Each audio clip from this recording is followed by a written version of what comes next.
Elle lui tombe à la taille.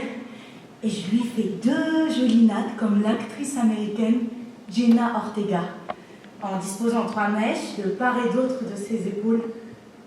Ses pidés, beaucoup moins chevelus, réclament à son tour une tresse. Puis, je bascule ma tête en arrière, qu'elle me coiffe aussi. En quelques minutes, la tresse devient ce fil indocile qui nous relie les unes aux autres.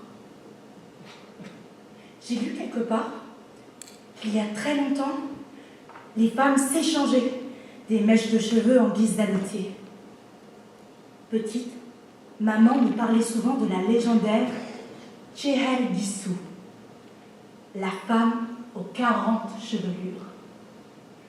Elle avait ce pouvoir extraordinaire de faire pousser la végétation. Aussitôt qu'un de ses cheveux effleurait un arbre mort, il reverdissait.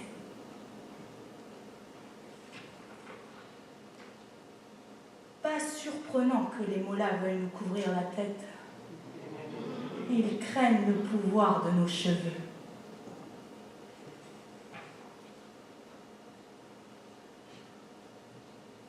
Un soir de septembre 2022, mon portable vibre en pleine nuit.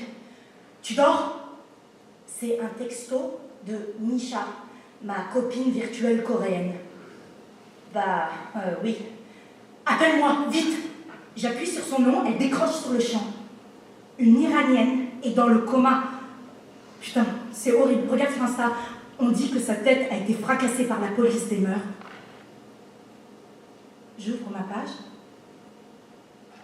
Mahsa Amini, la jeune fille en question, a 22 ans. Une étudiante de Sorez, dans la province du Kurdistan. Elle était venue passer la fin des vacances d'été à Téhéran.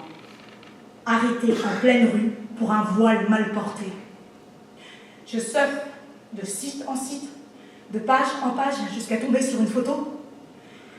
Les yeux fermés, le nez bandé et les oreilles en sang. La jeune femme gît intubée sur un lit d'hôpital, entre la vie et la mort. J'aimerais que ça soit un cauchemar, qu'on me réveille le jour d'après. Je glisse sous mes draps, j'enfonce ma tête sous l'oreiller, incapable d'éteindre mon portable. Mes yeux rivés à l'écran. Je ne lâche pas son visage. Mon reflet se perd dans le sien. Mahsa, ça aurait pu être moi.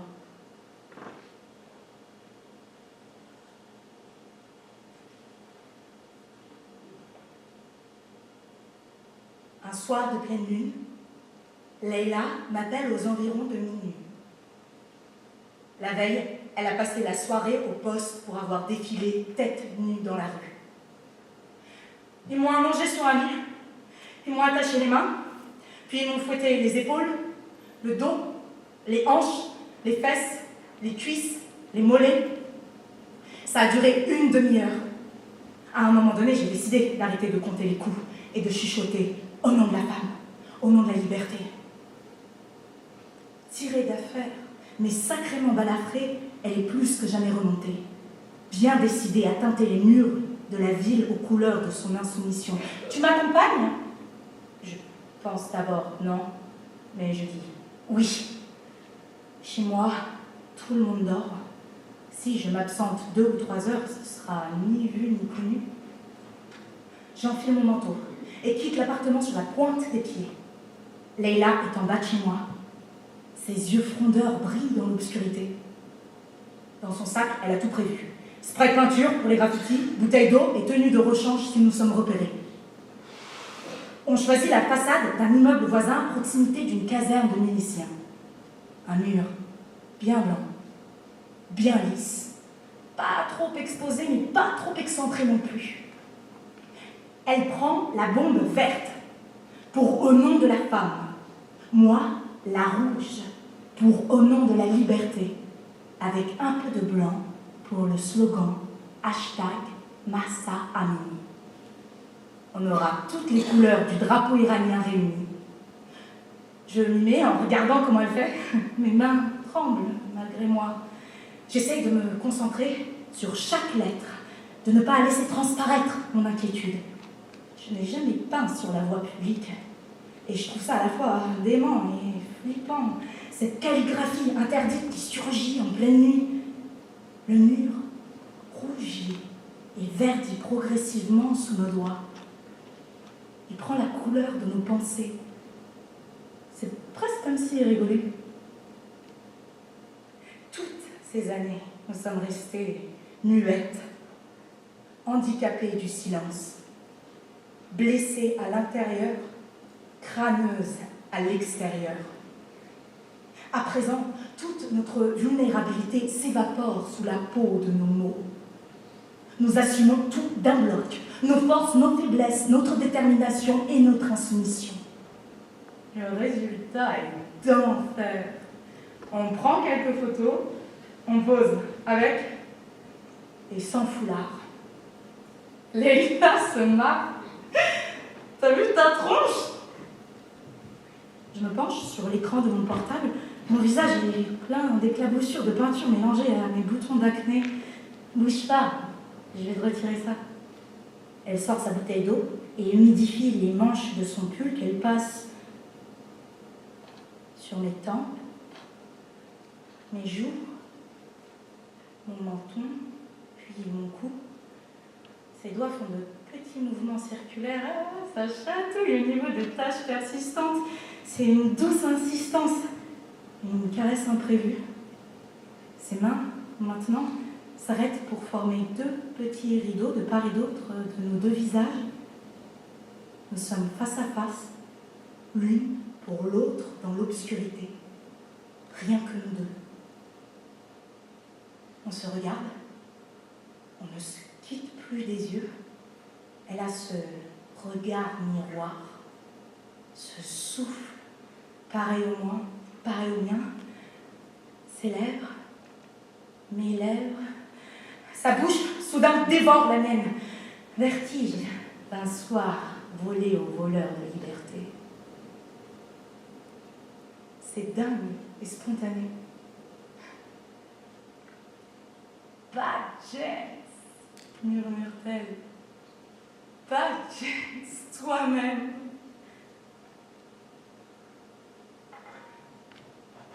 Ce soir-là, pour la première fois, je n'ai plus peur de personne, même pas de moi-même.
Shiraz, 24 octobre 2022.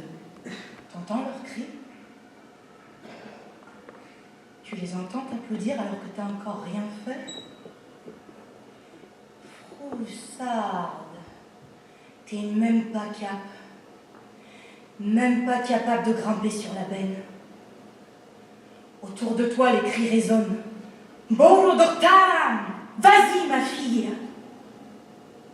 En plein milieu de l'avenue Zanne, Les manifestants ont renversé une grosse poubelle en ferraille. Elle te fait de l'œil. Tu brûles d'envie de l'escalader. Tu flippes. Tu te revois, petite et peureuse, invisible sous ce foulard obligatoire qui pend au bout de ton index transformé en potence. Tu te revois et tu te dis, je fais quoi là? Il y a encore 5 minutes, tu frimais comme un mec en arrachant ton hijab, et là, tu pisses dans ta culotte comme une gamine. Mais vas-y, fonce, t'as plus rien à perdre. Tu vois ces rues noires de monde, tous ces gens qui font bloc contre les flics. Pour une fois que les hommes te protègent au lieu de t'écraser. Allez, plus que 2 petits pas. Dépêche-toi, ne te retourne pas, t'en fais une tête. Ça y est, tu t'agrippes à la benne. Oui, c'est toi qu'on acclame. Toi, la reine d'un soir qui monte enfin sur son trône. Attention, tes mains dérapent, tes jambes flagellent. Concentre-toi. Concentre-toi sur ce corps qui t'a toujours échappé. Voilà. C'est bien. Tu y es. Imagine un film d'action. Tu te dédoubles, tu connais ça par cœur, sérieux, tu crèves l'écran. Regarde en bas. Oui, c'est pour toi, ces doigts en V. Pour toi, ces mèches de cheveux coupés. Pour toi encore, ces paires de ciseaux brandis comme des épées. Punaise, c'est kiffant, non? Et les klaxons. Tu les entends, les klaxons? Et les chansons, et les slogans. Mort aux dictateurs, vous nous combattez, nous vous combattons. Je me ferai nu jusqu'à ce que tu perdes la vue. Tu tends l'oreille, tu te marres et tu pleures. Parce qu'en vrai, t'as les boules. Il y a 1 mois, une fille de ton pays, Mahsa Amini, a été tuée à cause d'un foulard mal ajusté. Elle marchait dans la rue, la police l'a arrêtée, ça s'est mal terminé. C'est pour Mahsa que t'es là. Parce que Mahsa, ça aurait pu être toi, ou ta voisine, ou ta meilleure amie. Tu sèches tes joues mouillées, tu rassembles en queue de cheval tes cheveux en bataille. Bravo, c'est mieux. À présent, tout est en ordre. L'actrice et les figurants, le personnage principal, c'est toi. Le rôle te va comme un gant. Tu bombes la poitrine sur ta poubelle. Tes yeux noirs percent l'horizon. À tes pieds, la foule hurle de plus belle. Vas-y, ma fille. Tu n'entends plus rien. Ni les slogans, ni les crissements de pneus, ni le ronron crescendo des motos. Les matraques des musiciens frappent sur la paroi. Mais ça non plus, tu n'entends pas. Tu penses juste au briquet caché dans ton soutif. Ta main glisse sous ton manteau, effleure ta poitrine. Tu attrapes le briquet, tu le serres fort, très fort entre tes doigts. Tu ne t'es jamais sentie aussi vivante. Il suffit d'une étincelle pour que ton foulard parte en fumée. Prête? Action!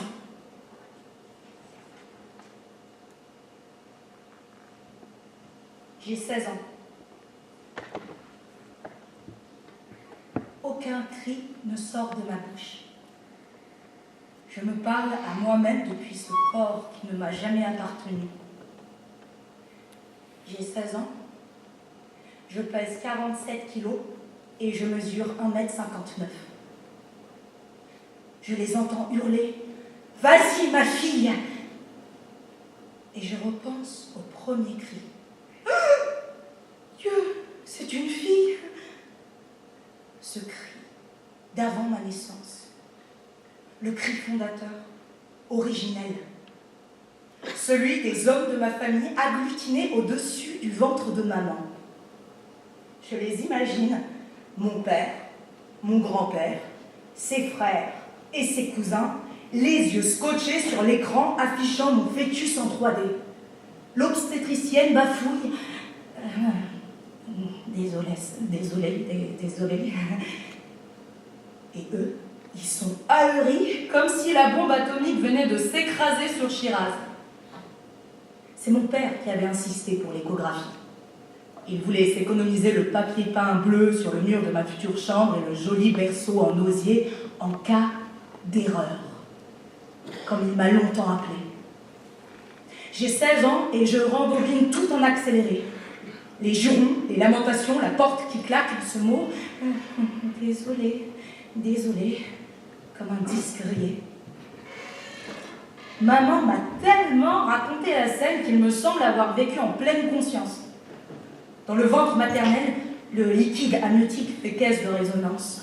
Mes petits pieds s'emballent, coups répétés contre la paroi, gémissements sourds de ma génitrice abandonnée à sa douleur, à ses démons, à son ventre à moitié vide, puisque, dans mon pays, les femmes ne comptent que pour moitié. On dit que ce sont les détails qui tuent. Moi, c'est mon grand-père qui a failli me tuer. Pendant que la gynéco aidait ma mère à se relever, il avait pris tous les hommes de la famille en aparté pour planifier ma sentence prématurée. Un avortement. Il faut à tout prix envisager un avortement. L'islam, religion d'État, interdit l'avortement. Sauf qu'en Iran, tout se négocie, même la religion. Mon grand-père affirmait connaître un médecin dont la cave servait de clinique clandestine. Ni vu ni connu. Un homme de confiance, avait-il insisté. Il avait contacté en urgence par texto. 5 minutes plus tard, la réponse s'affichait sur son portable. 2 lignes expéditives confirmant la possibilité d'une intervention illicite moyennant un prix très juteux, nettement supérieur à la somme escomptée. Mon grand-père était tombé des nues. C'était un vétéran de la guerre Iran-Irak, mon grand-père. Le gardien d'une révolution dont il se sentait le héros. Il avait pris son téléphone implorant d'une voix martiale la grâce d'Allah et la mémoire de l'ayatollah Khomeini, père fondateur de la République islamique, espérant une ristourne au nom de la défense sacrée de la patrie. Au bout du fil, le praticien ne s'était pas laissé embobiner. Le devis était non négociable, payable uniquement en dollars et avant l'opération. Mon grand-père lui avait raccroché au nez, renonçant à contre-cœur à mon assassinat trop coûteux. À y repenser, mon fœtus avait dû enregistrer ces conversations. Passé le 9e mois de grossesse, ma mère ne ressentit pas le moindre signe de contraction. Son col ne s'ouvrait pas. Son utérus ne bronchait pas. J'étais bien dans ce ventre. Je ne voulais pas de cet exil. Naître, c'était mourir. Mourir dans le regard des hommes.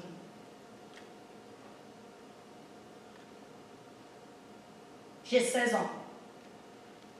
Je suis morte le jour où je suis née. Morte vivante avec 21 jours de retard et la peau toute fripée. 3 semaines après le terme, on avait fini par m'arracher de force par césarienne. Il paraît que j'avais tellement de rides sur le front que mon père avait refusé de me prendre dans ses bras, comme il avait refusé de me donner un prénom. Sauf que l'erreur ne pouvait rester anonyme si on voulait lui faire des papiers d'identité. Maman Zali, ma grand-mère paternelle, proposa Zara, son propre prénom, et papa obtempéra. Après tout, j'avais la tête d'une petite vieille. En plus, Zahra est une icône de l'islam, fille du prophète Mohammed et de sa première épouse Khadija. En validant ce choix, papa lavait ainsi son péché d'avoir songé à m'éliminer. Maman, elle, n'avait pas été consultée, comme elle n'a jamais reçu le moindre message de félicitations. Maman, pourtant, avait du fil à retordre. Ça lui avait coupé le souffle d'avoir été ignorée. Et elle s'était secrètement rebellée. Pour elle, je serais Badgets. 2 syllabes que la bouche aspire d'un coup, comme on avait voulu m'aspirer. Badgets. Mot à mot, mauvais genre. En perçant tous les jours, espiègle ou effronté.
Très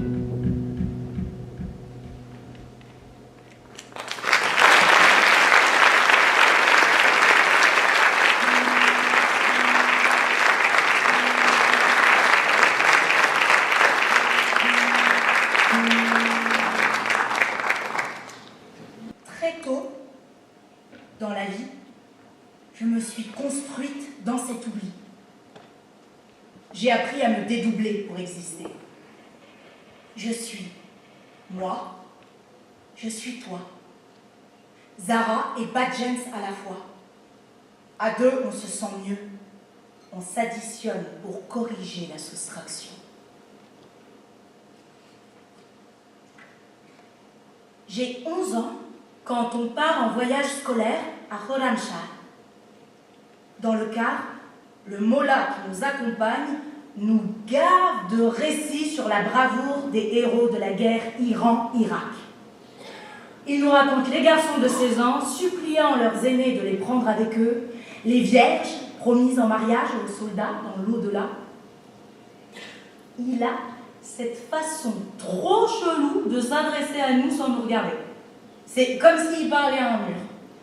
Même quand il fait des apartés à Madame Jamshidi, notre maîtresse, il fixe ses pieds. Heureusement qu'elle n'a pas mis ses chaussettes Mickey. En route, on s'arrête à 5 reprises. Une fois pour faire pipi et prendre le petit déjeuner, une fois pour la prière, une fois pour laisser Madame Jamshidi vomir son petit déjeuner, elle a le mal des transports, et une fois encore pour la prière, et une dernière fois pour la prière. On arrive au bout d'une route aux allures de fin du monde. On dirait que le temps s'est arrêté, suspendu sous un gros nuage de poussière et de sable face à ces rangées de crânes, de carcasses de blindés et de palmiers abandonnés depuis combien d'années? C'est ma première sortie hors de Shiraz. La première fois que je rencontre la guerre. Enfin, ce qu'il en reste. En descendant du car, on essaye de ne pas se prendre les pieds sous nos métrages de tissu et on suit le mollah à travers ce qui ressemble à d'anciennes tranchées. La main posée sur son turban pour défier le vent du sud, il répète toutes les 5 minutes qu'il est strictement interdit de dépasser le périmètre encerclé de barbelés. Il paraît que de l'autre côté, il y a encore des mines intactes sur lesquelles on risque de sauter. Je me dis qu'il lui a vraiment fallu du courage à mon grand-père pour se battre dans des conditions aussi rudes. Avant de repartir, on nous projette un film. C'est l'histoire de la femme d'un soldat ayant rejoint le front. La guerre s'achève, le soldat ne revient pas. Désemparée, l'épouse se drape de noir, attend sa dépouille qui ne réapparaîtra jamais, porte le deuil pendant 11 ans et finit par se remarier avec un voisin du quartier. Jusqu'au jour où le mari réapparaît. Dans le car, je chiale comme une madeleine. J'ai mal au ventre, des couteaux dans l'estomac. Cette spirale de tragédie me scie de l'intérieur. Il fait nuit. Leïla ronfle à mes côtés. En fait, tout le monde dort, sauf moi. Je tente quelques exercices de respiration. J'inspire en 4 temps, j'expire en 8. Je me calme comme je peux. Le ronron du moteur me détend légèrement. Sous mon tchador, ma main cherche un peu de réconfort. Elle glisse sur mon bas-ventre, descend jusqu'au pubis. J'aime la douceur de ma peau à cet endroit précis. Le frisson ressenti lorsque mes doigts entr'ouvrent mes lèvres explore ce qui se trouve au-delà. Lentement, la douleur s'éloigne, neutralisée par la douceur d'un liquide mielleux qui coule entre mes jambes. Je soupire. Ma main humide remonte, apaisée et sereine. Je la porte à ma bouche les deux rouges. Je pense à lui qui me punit, à la guerre qui m'envahit, comme si mon corps, par réaction, recrachait tout le sang des martyrs. J'attrape discrètement ma gourde, je la vide de son eau, je frotte, je récure la trace de mon péché. Je suis remplie de honte, épouvantée par mon immoralité. À côté de moi, Leila dort toujours. Dans le car, personne ne bouge. Je cale ma tête contre la vitre. Je feins de m'endormir.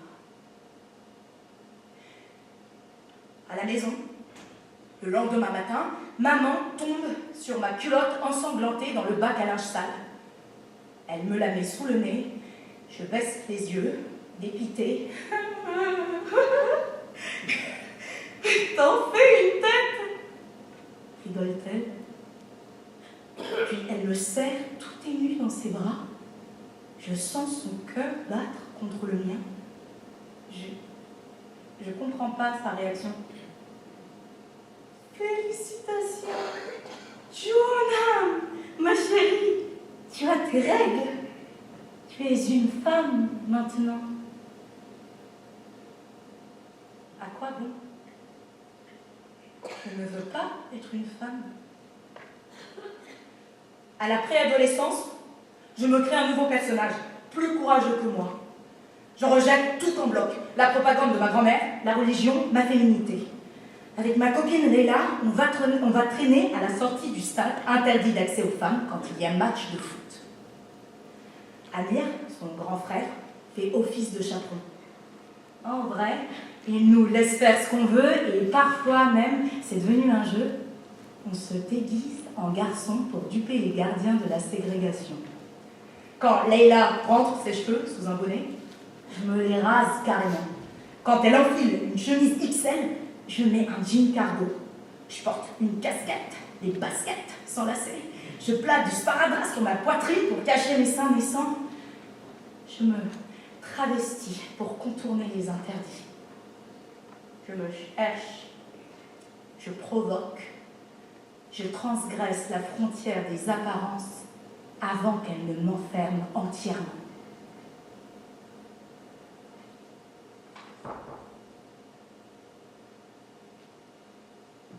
Dès que papa tourne les talons, l'appartement se métamorphose. La télé s'anime, la voix de maman égaye le salon, elle chante par cœur Bella Ciao et le sultan des chœurs, en faisant claquer ses doigts pour marquer la cadence. Qu'est-ce qu'elle est belle, ma mère, surtout quand elle se met à danser. Elle a cette vitalité cachée, cette façon d'embrouiller tout le monde, l'air de rien. L'autre fois, la directrice du collège m'a envoyé une note à faire signer à tous les parents pour leur annoncer que nous étions maintenant en âge de faire le ramadan. Maman ne s'est pas laissée démonter. Elle a déchiré le papier, puis s'est empressée de me préparer un petit sandwich dissimulé dans du papier d'aluminium. Tu le mangeras en douce dans les toilettes pendant la récréation. Et qu'est-ce que je dis si la directrice me réclame ta signature sur le papier? Tu lui dis qu'elle a qu'à m'appeler. Pour ma mère, seules les bonnes notes sont un critère. Le reste, c'est bullshit. Elle adore utiliser des mots anglais, appris grâce à une application qui la gratifie d'emojis, fusées, soleil et confettis, mais qu'elle achète sa leçon quotidienne. Moi, quand je réussis mes examens, elle m'offre les fringues que j'aime et me paie des cours de karaté. À 12 ans, j'ai mon premier iPhone et ma première tablette.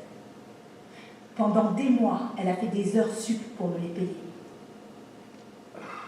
En fait, elle se sacrifie intégralement pour moi, complice silencieuse de mon émancipation.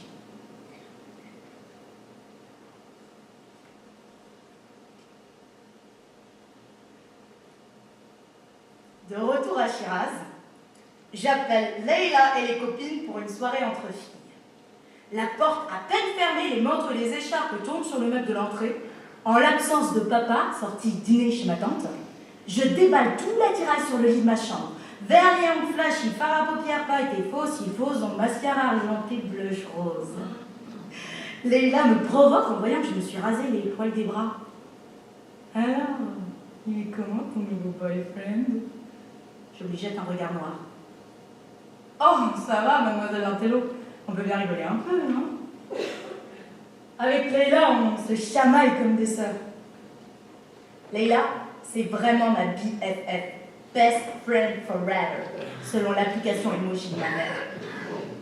Parfois, je trouve ces blagues crétines, mais en vrai, j'admire son sens de la provoque, sa façon de jouer avec le feu. Elle ne craint pas de se brûler, Leïla. Tout l'inverse de moi. Sous mes airs décomplexés, je suis une vraie poule mouillée. Parfois, je me fais peur. À force de mettre des masques, la vraie moi finira-t-elle par se dissoudre dans le néant?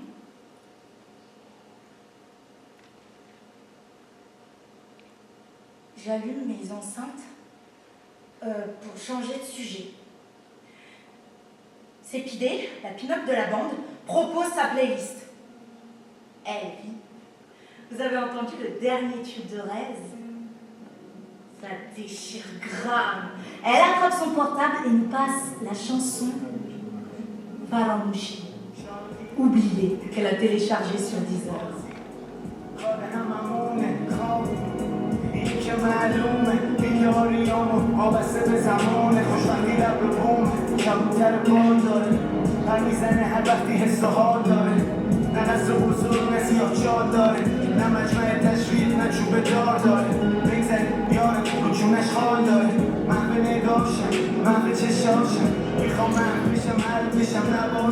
Je veux disparaître, m'effacer, ne plus exister, fondre sous la ligne de ses lèvres.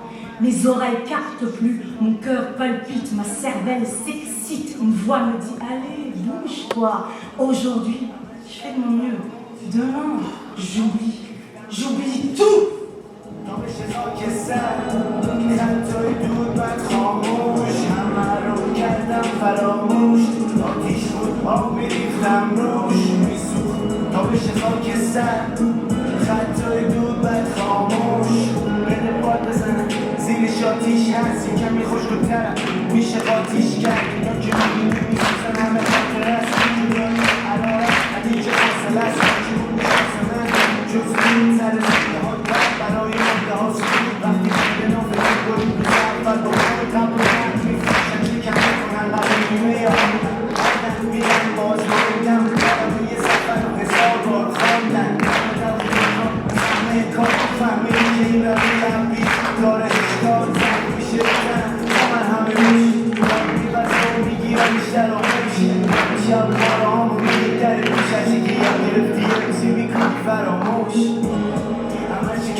Ces moments-là que je vis, je refuse qu'on m'aliène mon chagrin, comme je refuse qu'on m'aliène mon bonheur.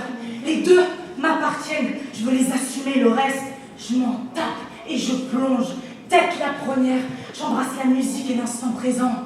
Je danse, je transe, je transgresse, j'oublie tout.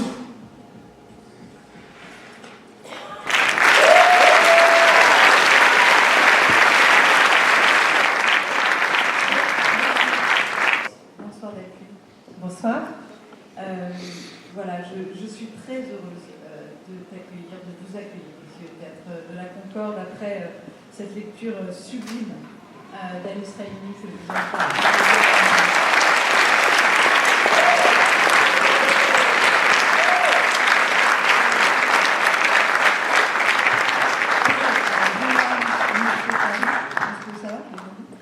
Qui a chanté, qui a interprété, qui est une chanteuse que nous aimons toutes les deux et qui est iranienne aussi.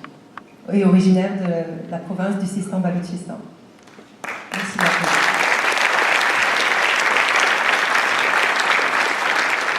Merci d'inaugurer avec nous, d'être venu cette première scène ouverte du Théâtre de la Concorde. Vous le savez, le Théâtre de la Concorde, c'est un lieu où l'on réfléchit à la démocratie par l'art et on invite les intellectuels, les artistes, les chercheurs, les penseurs à poser avec nous des paroles en essayant de rendre ça artistique, en essayant de lier la pensée avec la proposition artistique. Et ce soir, c'est une réussite. Donc merci à vous déjà pour commencer. Merci, c'est très très émouvant d'être ici ce soir et d'entendre la voix de Badjen se prolonger à travers Alice, Houra et Houra, accompagnée par ses merveilleux musiciens Habib Miftah Boucheri, Babak, Liane. C'est superbe. Oui, et c'est formidable effectivement d'entendre la voix de Badjen dans la voix d'Alice Raimi, qui d'ailleurs, je crois, a fait l'audio-livre du roman, parce que ce monologue qui défile tout au long du roman nous fait exister ce personnage qui pourtant est un personnage fictif, n'est-ce pas, Delphine? Oui, Badjen, en fait, j'ai dû l'inventer. Pourquoi je l'ai inventé? Parce que j'ai été bouleversée, comme la plupart comme toutes les Iraniennes et les Iraniens, par d'abord la mort de Mahsa Amini à cause d'un voile mal ajusté. J'ai été très émue de voir tant de filles, de femmes sortir dans la rue pour manifester, pour protester. Et parmi ces femmes, il y avait des filles très très jeunes, 15 ans, 16 ans, 17 ans. Certaines, malheureusement, sont tombées sous les balles des miliciens. J'ai tenu dans les vidéos du début à ce qu'on voit justement Nika Shakarami, qui est vraiment cette fille qui m'a inspirée, qu'on voit sur sa benne à ordures tendre son foulard vers la foule et le brûler, un geste révolutionnaire en soi en Iran. Malheureusement, Nika Shakarami est morte, comme tant d'autres après elle. Ces filles ne sont plus là pour nous raconter leur histoire. Et j'ai senti la nécessité de tenter de me mettre à leur place, de me glisser dans la peau de l'une d'elles, pour en fait tisser avec un fil imaginaire, repriser en quelque sorte toutes ces destinées brisées de toutes ces filles et créer mon héroïne, Badjen, qui incarnerait par elle-même toutes ces histoires pour qu'on comprenne bien comment, à l'âge de 16 ans, c'est très jeune, 16 ans, qu'est-ce qui nous pousse quand on est au pic de la vie à marcher vers la mort? Est-ce que c'est par nécessité? On a le sentiment en vous lisant que d'abord c'est la journaliste aussi qui est en vous, qui est allée enquêter, qui est allée tisser des histoires, plusieurs ensemble pour créer ce personnage. Et le sentiment effectivement que l'on a en lisant ce roman, c'est que de toute façon, marcher vers la mort, c'est presque, il n'y a pas d'autre choix. C'est ce qu'elles nous disent toutes. Enfin, elles disent que il y a cette nécessité et c'est tout ce paradoxe qui est difficile à saisir ici en Occident, de marcher vers la mort, mais pour revendiquer la vie, parce qu'elles sont pleines de joie, elles sont pleines de fougue, elles sont très très irrévérencieuses, ces filles-là. Et en fait, moi, à travers ce monologue que j'ai écrit, je me suis vraiment inspirée de tout ce que j'ai pu glaner, de toute cette matière que j'ai trouvée, d'abord ces petites traces de vie que j'ai glanées sur l'internet, que j'ai exhumées à travers des journaux intimes que j'ai retrouvés, à travers des blogs vidéo, à travers des pages Instagram, X, TikTok, à travers aussi des chaînes Telegram, et inspirée de cette langue qui claque, cette langue à fleur de peau, parce qu'on est aussi sur la ligne de crête de l'adolescence, où on oscille en permanence aussi entre la vie, la mort, le côté très archotique, le côté aussi très poétique, parce que ça fait partie de la culture intrinsèque iranienne. À travers toutes ces paroles-là, j'ai créé mon personnage, mais ça ne me suffisait pas en termes de matière, donc j'ai poussé un cran au-dessus, et pendant à peu près 1 an et demi, j'ai également tissé un lien avec une dizaine d'adolescentes iraniennes à travers le pays, et on a discuté des jours entiers, et à travers l'écran de mon ordinateur, je vivais par procuration leur vie, la façon dont elles provoquent les pères, dont elles provoquent le système, leur double vie, la façon dont elles se construisent dans l'oubli imposé, et puis ce moment où elles vont passer à l'acte. Et c'est grâce à tous ces petits détails de vie, avec beaucoup d'intime. Je tenais à parler du rapport au corps, c'est tellement important. Qu'est-ce qui se passe sous le voile? Le jour où elles vont être obligées de le porter, le jour où, comme on a entendu dans l'extrait, où elles vont avoir leurs premières règles, puis les premiers amours, les premières copines, les premiers copains, les amis qu'on se fait sur la toile, à l'intérieur du pays, et puis aussi à l'étranger, la fameuse meilleure amie sud-coréenne. C'était important pour vous de franchir le mur du journalisme pour nous offrir... En fait, on a le sentiment, quand on vous lit, qu'il y a quelque chose de plus engagé encore par ce roman, comme un besoin de nous faire vivre, ressentir ce que c'est que la vie d'une jeune femme en Iran aujourd'hui. Oui, je voulais vraiment travailler en termes à la fois de texture, d'écriture, mais texture presque corporelle, c'est-à-dire qu'il y a beaucoup de chair, de sensations, d'impressions dans cet ouvrage, et un article ne me permet pas ça. On ne peut pas tout dire dans un article, et j'avais vraiment cette envie de dépasser l'événement pour pouvoir mieux l'incarner, pour pouvoir le décrire dans la chair, dans le corps, dans le cœur, que ça claque, que ça palpite, et seul le roman permet ça. C'est-à-dire qu'il y avait vraiment cette envie, à partir de tous ces destins brisés, de remodeler quelque chose, et de m'autoriser moi-même à créer ma propre voix, et à m'autoriser à cette liberté pour mieux incarner la liberté revendiquée par toutes ces filles. Vous avez pu faire lire ce roman à certaines des filles que vous avez interrogées, Delphine? Alors certaines ont pu avoir accès avec des petites bribes de traduction au texte de ce monologue interne, parce que évidemment que ce livre, je le dédie à toutes ces Iraniennes, à celles qui sont parties trop tôt et à celles qui encore aujourd'hui continuent à résister, à se battre malgré le rouleau compresseur de la répression, malgré les arrestations, malgré les emprisonnements, malgré les morts, malgré les balles qui ont sciemment, il faut le rappeler, touché des parties génitales des filles, des yeux également. Et donc j'ai pu leur lire certains passages, et nous sommes en discussion aujourd'hui avec un éditeur iranien en exil pour que ce livre continue à circuler et se réapproprie sa langue d'origine qui est le persan, ce monologue interne. Et on espère bien pouvoir à un moment donné, une fois que le livre sera sorti, créer une sorte de PDF qui puisse être accessible online gratuitement en Iran pour que toutes les Iraniennes, mais aussi tous les Iraniens, parce qu'il y a beaucoup d'hommes qui les soutiennent, puissent lire cet ouvrage. J'allais en parler justement des hommes, Delphine. Alors je voulais vous dire, à vous le public, que vous êtes aussi les bienvenus à nous poser des questions. C'est le principe du Théâtre de la Concorde, c'est qu'on essaye de faire aussi des allers-retours entre vous et nous. On entame la discussion, et puis j'imagine que vous avez plein de questions à poser à Delphine. On ne va pas pouvoir en poser plein, mais on va en poser quelques-unes. La question des hommes, elle parle de son père, James.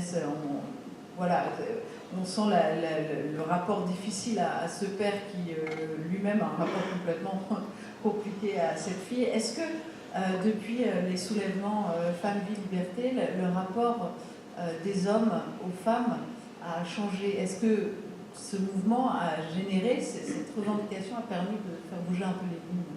Je pense que c'est le caractère inédit de ce mouvement. On n'en est pas à la première révolte en Iran. Il y a eu 99, les émeutes estudiantines, il y a eu 2009, la révolte contre la réélection frauduleuse de Mahmoud Ahmadinejad, puis il y a eu la séquence, disons, 2017-2019, avec des manifestations plutôt en province, à ce moment-là, contre la cherté de la vie.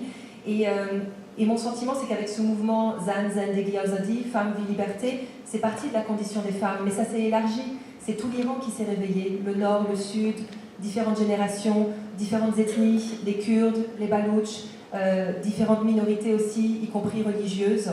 Et ce qui me marque, c'est que les hommes ont rallié ce mouvement, y compris d'ailleurs, c'est ce que j'essaye de sous-entendre à la fin du roman, quand le père commence discrètement à changer. Parce que j'ai aussi sciemment décidé de planter le décor de mon roman dans une famille conservatrice, pour montrer qu'aujourd'hui, même dans ces milieux-là, c'est en train de craquer.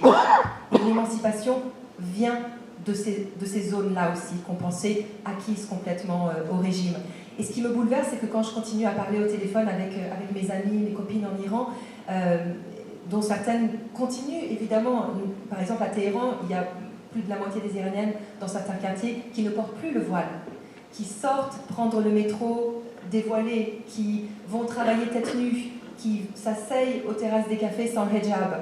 Et une amie, plusieurs amies me racontent cette anecdote que quand elle marche dans la rue, qu'elle tombe sur un homme, il fut un temps où les hommes fronçaient le regard ou les menaçaient, et là, il arrive très souvent que les hommes s'arrêtent, les applaudissent, les regardent droit dans les yeux et leur disent « mais que tu es belle avec tes cheveux ».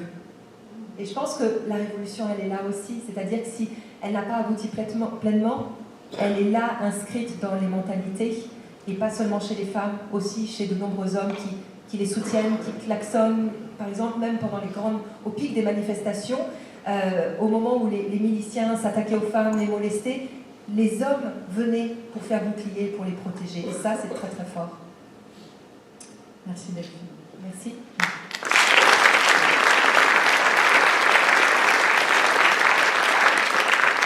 Alors, on est très émus, je vous disais, de faire cette soirée au Théâtre de la Concorde, surtout de l'autre côté, dans le studio Gabriel, un musicien exilé, afghan, interprète cette note qui commence au fond de ma gorge, que j'espère vous viendrez voir, qui est jouée 2 fois par jour à 14h30 et à 19h tous les jours. Il y a une résonance très forte aussi avec la nécessité qui était la sienne de quitter le pays. J'aimerais, si vous avez envie de prendre la parole, vous entendre, on aime bien aussi vous entendre poser les questions qu'on aurait omis de poser et vous sentir libre, puisque c'est le lieu de la liberté ici, au Théâtre de la Concorde, de poser les questions qui vous viennent. Est-ce qu'il y a des questions dans la salle? Peut-être levez vos mains, il y a des micros qui vont circuler. Les personnes d'accueil pourront vous donner un micro si vous avez envie de poser une question. Bonsoir à vous deux, bonsoir Delphine. Ma première question, tu viens de dire Delphine que vous voudriez publier un PDF. Ça signifie qu'il serait disponible en Iran. Ça veut dire qu'aujourd'hui, Internet fonctionne normalement, les réseaux sociaux. Est-ce qu'il y a une censure de ce point de vue où on est en fait effectivement de la communication entre les uns et les autres et la transparence par rapport à l'état de ce mouvement dans le pays? C'est un peu les montagnes russes, c'est assez étonnant, c'est les paradoxes de l'Iran, c'est que parfois l'Internet fonctionne et parfois tout coupe d'un coup. Mais ce qui est impressionnant, c'est que les Iraniens sont des petits génies de l'informatique et ils ont tous à la maison au moins 15 à 20 VPN, ils cassent les filtres en permanence, ils sont incroyables. Au pic des manifestations aussi, certains me disaient qu'ils allaient se coller au mur des ministères, ils chopaient le Wi-Fi des autorités pour pouvoir envoyer leurs vidéos interdites, de leurs manifestations interdites, et que ça sorte et que ce soit envoyé aux copains et aux copines en France, à l'étranger, parce que c'est aussi le caractère très inédit de ce mouvement aujourd'hui, c'est que pour la première fois, il y a vraiment un pont qui s'est créé entre les Iraniens de l'intérieur et les Iraniens de la diaspora. Ce que demandent souvent les Iraniennes, ce qu'elles disent, c'est « soyez notre voix ».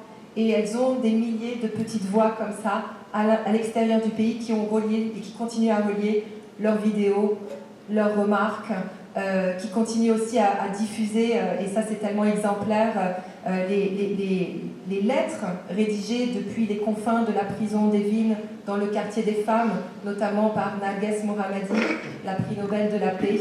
Et c'est comme ça que, c'est comme plein de petits maillons anonymes d'une énorme chaîne de solidarité et de sororité qui s'expriment et qui arrivent à briser tous les murs, à défier tous les carcans et à s'affranchir de la censure, y compris la censure sur l'Internet.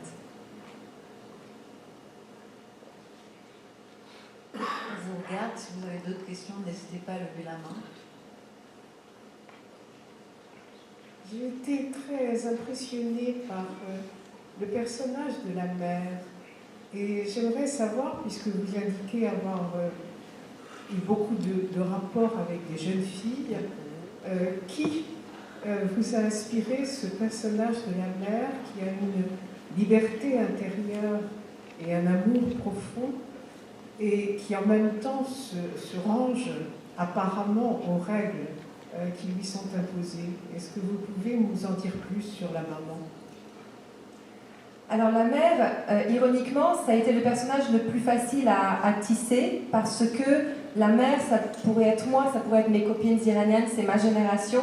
C'est la génération de mes amis qui ont grandi juste après l'arrivée des religieux au pouvoir en 1979.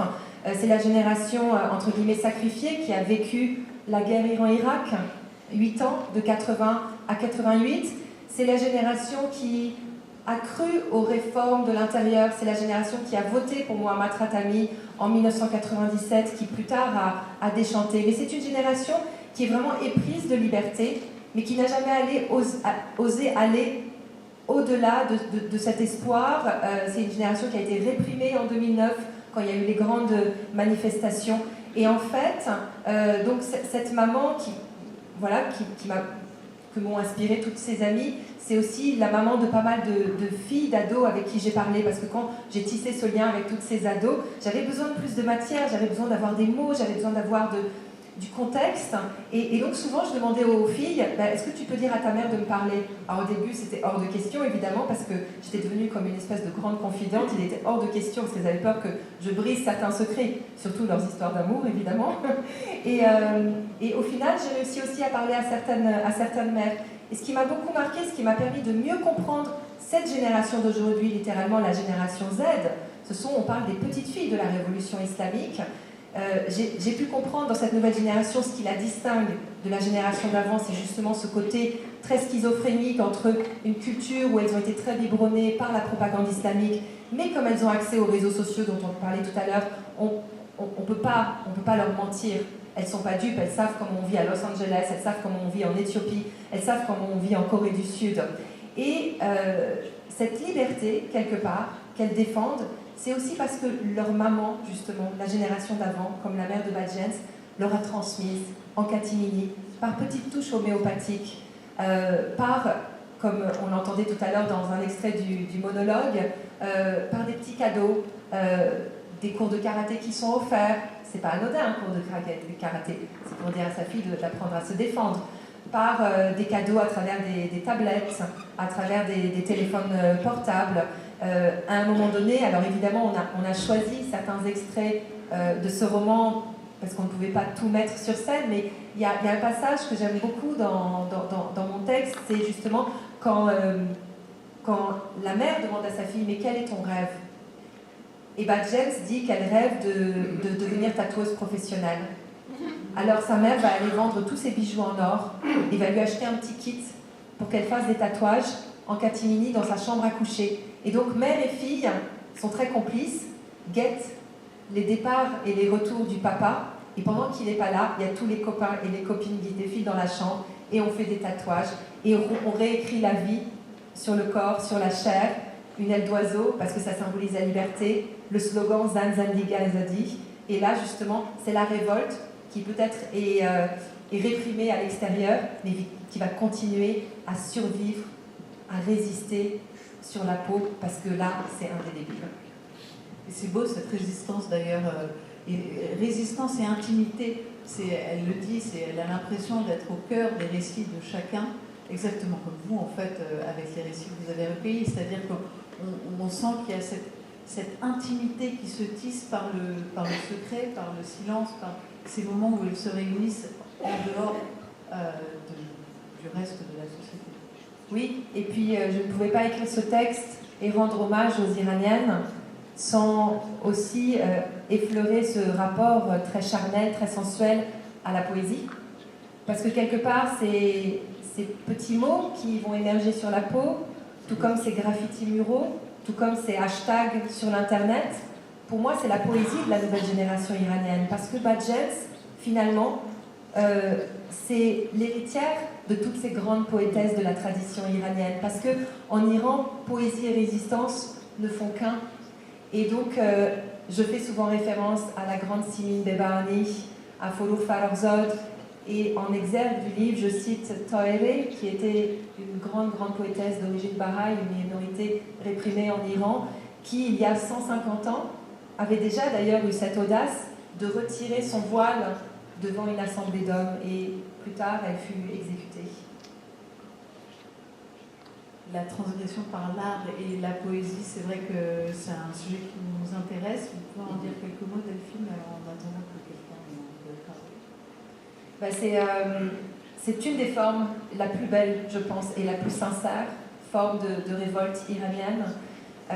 On le voit à travers la poésie, on le voit à travers le chant, y compris le magnifique chant de Houra, mais je salue aussi le courage de beaucoup de jeunes chanteurs, et pas chanteuses, chanteurs de raps iraniens, Toumaj Salehi, Mehdi Yarari, qui ont dédié des chansons à la cause des femmes iraniennes. Toumaj Salehi a été condamné à mort à cause de cet engagement. Heureusement, on a appris que sa condamnation avait été suspendue, mais il n'est pas à l'abri d'une nouvelle convocation devant un tribunal et d'une menace d'emprisonnement pour plusieurs années, rien que pour avoir tout simplement voulu soutenir les femmes de son pays. Et puis je profite de cette discussion pour vous encourager tous, ceux qui ne sont pas encore allés voir Tatami et les graines du figuier sauvage au cinéma, d'y foncer. parce que dans les graines du figuier sauvage, il y a 2 sacrées badgems aussi qui sont impressionnantes. 2 ados qui résistent contre leur père, qui lui est un juge d'instruction. Et là, on rentre à nouveau dans l'intime. Et je pense que c'est à travers ces récits-là, à travers cette fibre artistique-là, qu'on arrive à mieux communiquer, vous communiquer, ce qui se passe vraiment aujourd'hui en Iran. Une question? Oui. Bon, vous pouvez applaudir, franchement.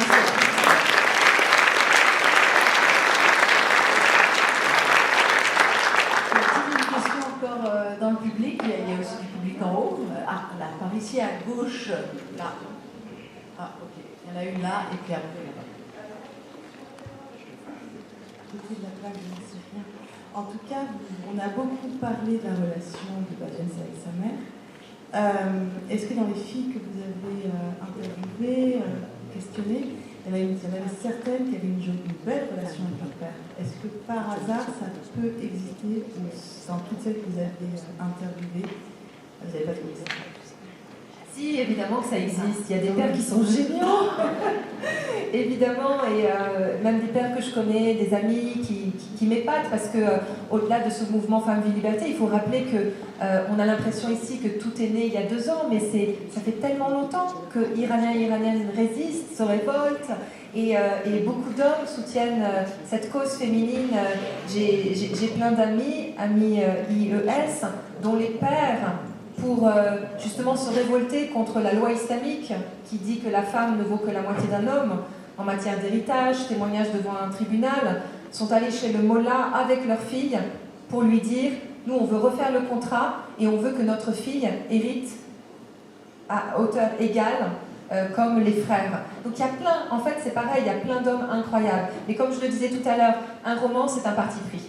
Mon parti pris c'était d'être dans une famille conservatrice, pour montrer comment, dans cette famille conservatrice, ça craque de l'intérieur de génération en génération, comment il y a des failles, et comment vers la fin aussi le père va un tout petit peu changer et flancher, parce qu'à un moment donné, il va être confronté à la vraie réalité de la République islamique, qui n'est pas celle qu'il a encensée depuis tant d'années. Donc oui, il y a des hommes merveilleux, et désolé, c'est vrai que dans mon livre, je ne donne pas la part belle aux hommes, mais il y en a qui sont exceptionnels. Je me demandais quel était le rapport à la religion de cette génération Z, justement. Est-ce que c'est un rapport... quelle est la relation à la religion de cette génération? Est-ce qu'il y a un héritage familial? Est-ce que vis-à-vis des positions de la société et du gouvernement?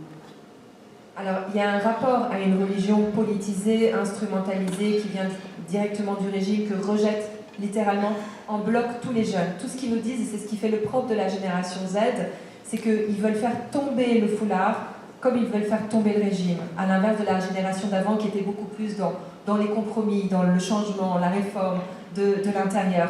Mais ce qui est très très beau dans ce mouvement aussi, qui me marque beaucoup, c'est que ce n'est pas un rejet de l'islam. Elles le disent bien, les Iraniennes. Leur révolte n'est pas pour ou contre l'islam, ou pour ou contre le foulard. Elle est contre le foulard obligatoire. Et c'est une révolte avant tout pour le libre arbitre, le droit de se réapproprier sa destinée, de choisir de porter le voile ou pas, de sortir dans la rue en jupe ou pas. Et ce qui me marque beaucoup, au-delà de cette nouvelle génération, c'est de voir que dans des milieux conservateurs, y compris chez des femmes qui, elles, revendiquent encore le port du voile, parmi certaines, il y en a qui soutiennent ces filles dévoilées. Et il y a une véritable vraiment solidarité qui se tisse entre toutes ces femmes. Aujourd'hui, derrière les barreaux de la prison d'Evin, il y a une grande activiste féministe, mais religieuse, qui porte le voile, Fatemeh Sebeli, qui est derrière les barreaux parce qu'elle a défendu le mouvement Femmes, Vie, Liberté. Je peux citer une autre femme que j'adore, avec qui je converse régulièrement, à qui j'ai dédié des articles, qui s'appelle Sedire Vasmari, qui, elle, et donc c'est une théologienne, qui est vraiment spécialiste du Coran. Quand elle a appris la mort d'Armita Galavant, qui est une Iranienne qui a été tuée à peu près 1 an après Mahsa Amini, pour la même raison, parce que son voile avait glissé quand elle était dans le métro, et bien cette femme, c'est incroyable, je pense que c'est vraiment révolutionnaire en soi, elle s'est filmée en selfie, elle a retiré son voile, en disant qu'à partir de ce moment-là, elle n'allait plus le remettre, parce qu'elle dénonçait ouvertement la religion considérée comme une religion fasciste, qui impose quelque chose, alors qu'elle est preuve à l'appui, étude du Coran à l'appui, est la mieux placée pour dire que rien dans les écrits religieux ne dit que le voile est obligatoire. Et donc c'est ça aussi la beauté de ce mouvement, c'est la tolérance entre femmes de différents milieux. C'est pas rejeter en bloc la religion, c'est juste vivre sa religion de façon individuelle, personnelle et dans le respect des autres.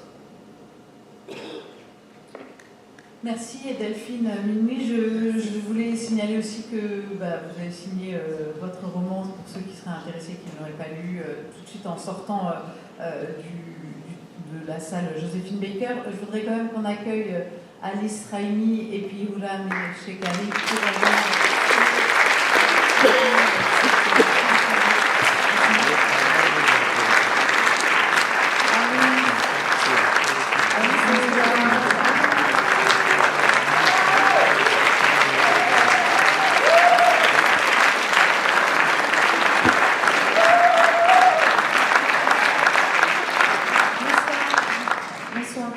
de voix exceptionnelle qui incarne tellement Badjens. Alice, merveilleuse. C'est le plus beau compliment. Et Hula qui, avec sa voix, qui aussi a été une voix d'abord étouffée, de révolte, de colère, qui a pu révéler sa voix aussi une fois qu'elle est arrivée en France. C'est un cadeau, c'est un don qu'elle nous fait. D'être là parmi nous et de chanter devant ce magnifique public.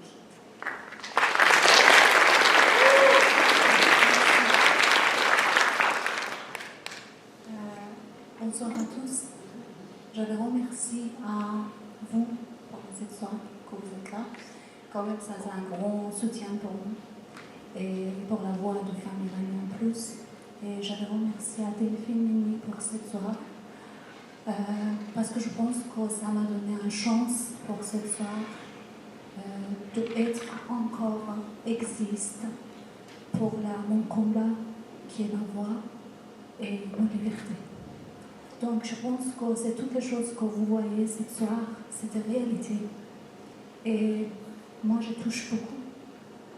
Et j'espère que toutes les femmes dans l'Iran, et spécialement les femmes de mon pays, Sistan-Baloutchistan, ils ont arrivé à être libres un jour pour faire la chose qu'ils ont voulu, qui n'est pas très grande chose, pour la petite chose.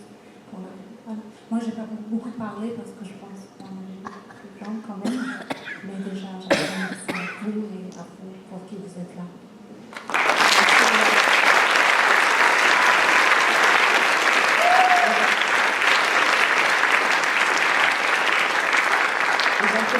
Pour avoir une pensée très spéciale et très particulière pour nos amis afghanes.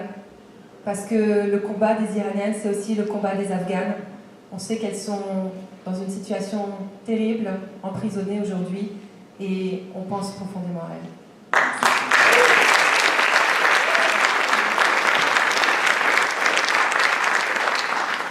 Là, je vous inviter pour écouter une chanson qui parle sur toutes les personnes qu'on est perdues, les femmes iraniennes, les femmes de jeune génération qui sont dans les révolutions pour être libres, mais ils ne sont pas là.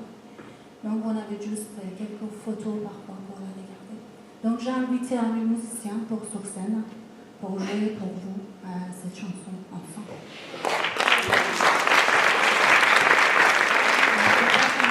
Le guitariste Habib Mefta qui chante.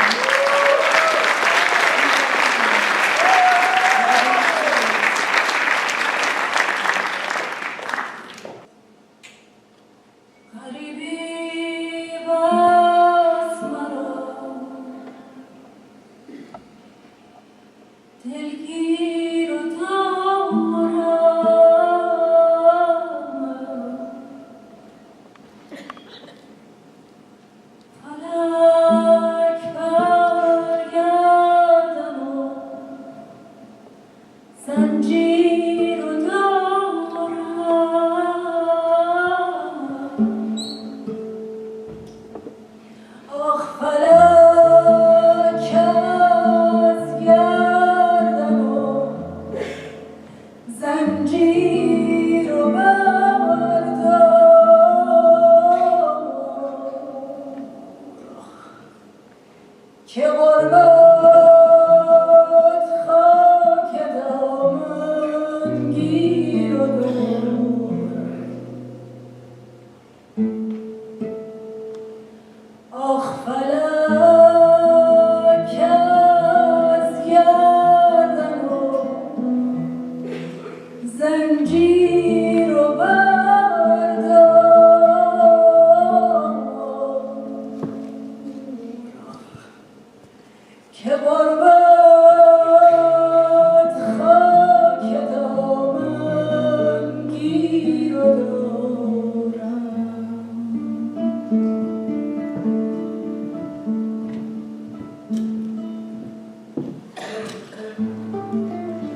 Thank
کسی میخواهم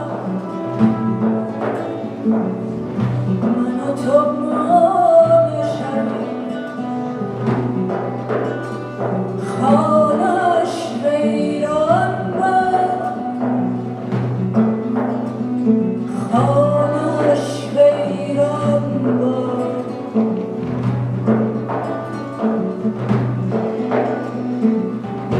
از کجا که من و تو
Oh